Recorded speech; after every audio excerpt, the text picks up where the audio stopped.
Hello, this is Victor. I'm here with a new unit in Death. I keep talking about the Harlequin's Codex, and now it's time to go to the elite choices, and I will start talking about the Death Jester. Death Jester is costing 60 points, and you have one infantry character that have weapon skill 5, ballistic skill 5, strength and toughness 3, 2 wounds, initiative 7, 3 attacks, leadership 10, and no save. The unit composition is one Death Jester, and the war gear is the Holo Suite, the Shrieker Cannon, and the Flip Belt. Uh, the Holo Suite is giving to him 5+ invulnerable save. The Flip Belt giving him the ability to assault. The same turn that the same sorry that they have ignore terrain and not losing initiative is just assault through dangerous or difficult terrain. The Shrieker Cannon have two profiles. One profile have weapons. So as you can see here, both profiles have 24 inches of range. One have a strength 1, AP 5, is assault 1, bioexplosive, blightstorm, spinning, and poison 2 plus. What is interesting on this is that the bioexplosive is that if you kill the miniature that is objectives of the attack and you wound on 2 plus and have 5 plus in have AP 5. So if you kill the unit, you put the small blast, and then all these units are hit by a blast of strength 4. You also can use him as with the shuriken. Is 24 inches. Is strength 6, AP 5, assault 3, bladestorm. Bladestorm is the interesting part here. If you roll a 6 when wounding, it have automatically AP2. So it's not a very strong AP. I normally use, I always use the Assault 3 Bladestone because I think it's more interesting than the other options. And now, as a special rules, he has Fear, Fleet, Furious Charge, Hit and Run, Independence character, and Precision Shots. And the digester is not enough. An enemy unit that suffers one or more casualties from a digester Shrieker Cannon during the shooting phase must take a moral check at the end of the phase with a -2 modifier if to the leadership, just as if it has suffered 25% of the casualties. If this test is failed, the dead jester is controlling the direction that this unit is running away, what is making him quite interesting, quite tricky, and well, at the same time it's quite I would say um, yeah, it's a rule that it will not always happen. No, it's a quite situational. This is the right word. Can take a hardware grenades and can take items from the enigmas of the Black Library. To be fair, I never take enigmas from the Black Library, and the hardware grenades. This is not the character to have hardware grenades. What is the point I see here in the Jester? The Jester have the abilities of any other Harlequin, so all the abilities are very good for him in close combat. You have the Furious Charge, you have the Hit and Run, and you have high initiative and a lot of attacks, 3 attacks. The point is he don't have any weapon for close combat. He's dedicated for the long, I would say medium distance. It's not even long because it's 24 inches.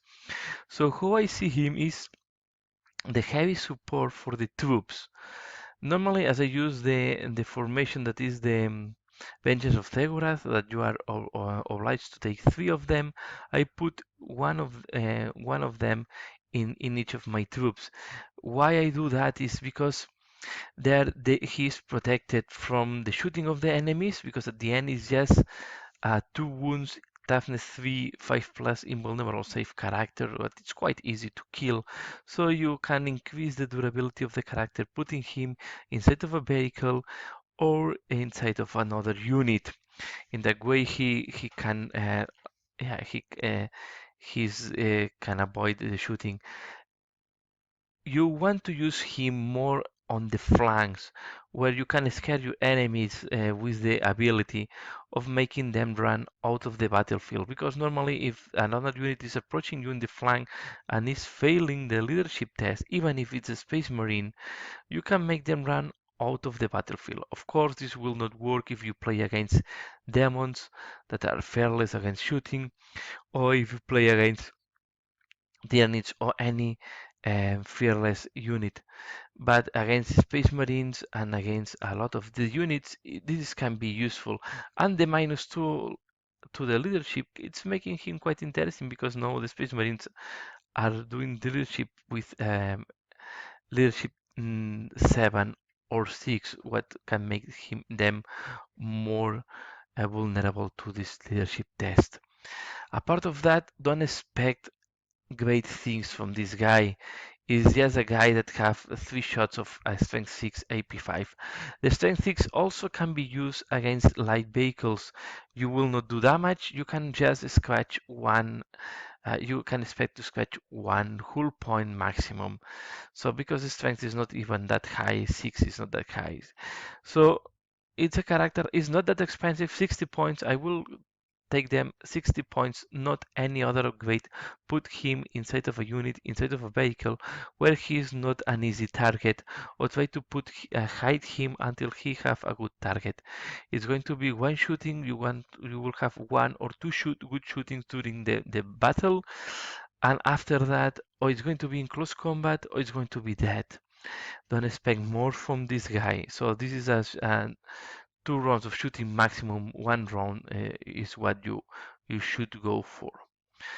Uh, and I don't think there is much to say here. So the main reason to take this guy is because of the ability to do the moral checks, and if you can combine this with other, I will say items or equipment that can reduce even more the moral checks, can make them look quite terrifying.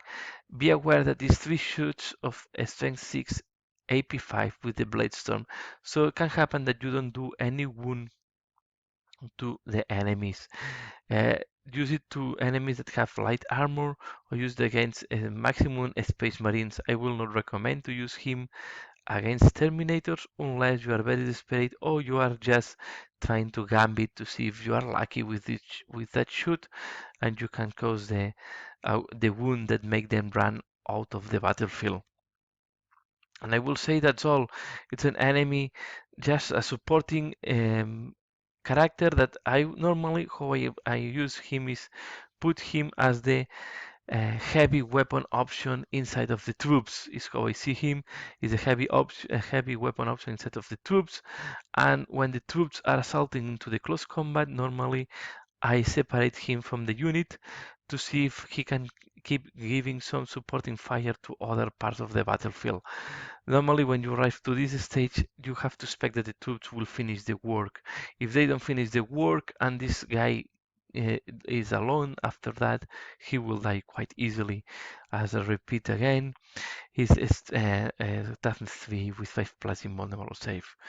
The other option is to and is the reason why I put him inside of the troops is because I try to use also the shadows here to use the powers to increase the survivability of the whole unit. So in that way, I can increase the survivability of the troops plus the Death Jester. The other option to use them on the other way is that if the enemy have a lot of shooting and you don't have a clear way to assault to protect your troops, just use them as a secondary objectives for your enemy. Try to spread your army in the way that his shooting is not going to be that effective. If he's shooting a lot to this guy, he will kill and he will waste a lot of shooting. And you can also use this to protect other units from your army. So it's not that expensive. Is a guy that in a good with good luck can do a lot of damage, but normally my experience is telling me if he's killing one space marine during the battle, you are lucky. This is what I have seen most of time from the Death Jesters. They don't do a lot of damage. They kill some infantry, uh, can force some leadership tests, but if they are not in the flank on a position that they are easily to be trapped, It's not going to work that well. The other option is to use this ability to make a weak unit to run against your troops, and then you use your troops to assault.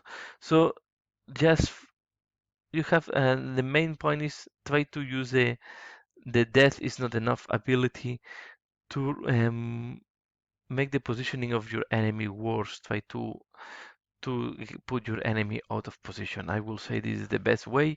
And if you are in the flanks, try to push enemy units out of the battlefield if the enemy is also shooting the flank. Maybe the enemy is going to be scared and not use the flanks thanks to these guys. So use them more as a threat and have another plan to support them because they alone will not do the job. At least this is the experience they have up to now. And that's all for now. So now it's time for you to give your opinion. What do you think about the Death Jester? How you use this unit? And if you have fight against them, if they have been devastating or not to you, what damage they have done to you if you have fight against them. Just let me know what do you think about the Death Jester. Leave it in the comments below. For now, that's all for my side. As usual, thanks a lot for watching and see you again later. Bye.